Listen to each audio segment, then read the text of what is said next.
All right, let's jump right in. Today, we are tackling a topic that can make even the most passionate teachers and definitely students just groan out loud: English grammar. But what if I told you there's a better way to do it? A way that keeps both you and your students from losing your minds?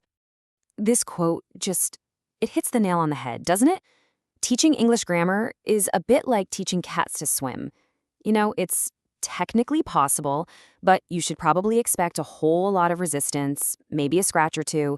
It's a struggle that, let's be honest, we all know way too well.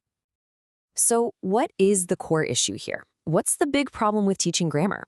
Well, it's not just about memorizing a bunch of complicated rules. The real problem is that wall of resistance you hit from students and, the total frustration we feel as teachers when we use those same old, tired methods. We've all seen this look, right? The second the word grammar comes out of your mouth, you can literally feel the energy just drain from the classroom. For so many students, it's seen as this tedious, difficult chore that absolutely kills their motivation to learn. But it really doesn't have to be that way. So what's our first big solution? This one is wonderfully clever. What if you could teach grammar without ever actually announcing that you're teaching grammar? It's time to become a grammar smuggler. So what is smuggling grammar? Well, it's exactly what it sounds like.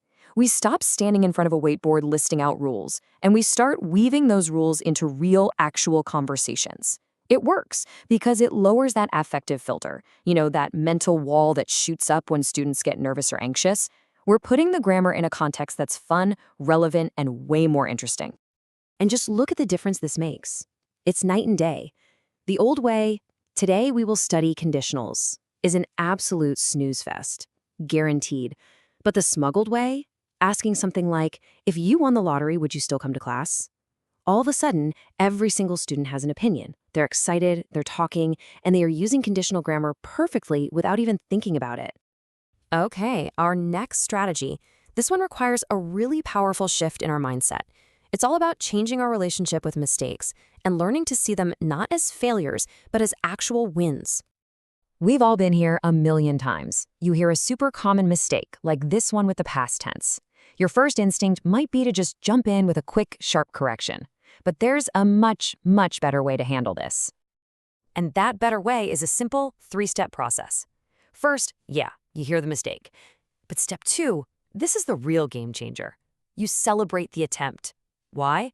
Because a mistake means they are taking a risk. They're trying to communicate something. You have to acknowledge that effort first. Then, and only then, do you gently guide them to the right answer. This builds their confidence up instead of tearing it down. This brings us to our third and final strategy, which is all about one thing: energy. Grammar sticks in our brains so much better when we're active, engaged, and especially when we're laughing. And this stuff doesn't have to be complicated at all. We're talking simple games, fun role plays, or, hey, start a low-stakes debate on one of life's most important questions. Is pizza better than pasta?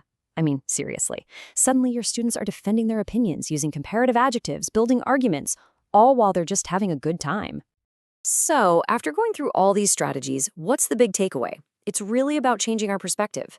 Grammar isn't the villain of the story. It's not the enemy we have to fight against. Actually, grammar is the unsung hero of the entire language. I mean, think about it for a second. If we just stripped away all the structure, the tenses, the agreements, all of it, what would we even be left with? What would our language become? It would be a soggy jellyfish. I just love that image, don't you? English without any grammar is completely formless, unstructured. Basically, it's a blob that can't really do anything or go anywhere. Because grammar provides that crucial structure. It is the skeleton that gives language its shape, that allows it to stand up straight and lets it move with purpose and with meaning. You don't teach someone about a skeleton by just showing them a pile of bones, right? No, you teach it by showing them how it lets us run and jump and dance. So the big question I have for you is, what's your secret for making grammar stick? By smuggling it in, celebrating those attempts, and keeping the energy up, we can turn grammar from something students fear into the incredibly powerful tool that it is. So how are you going to build that skeleton in your classroom? Thanks so much for joining me.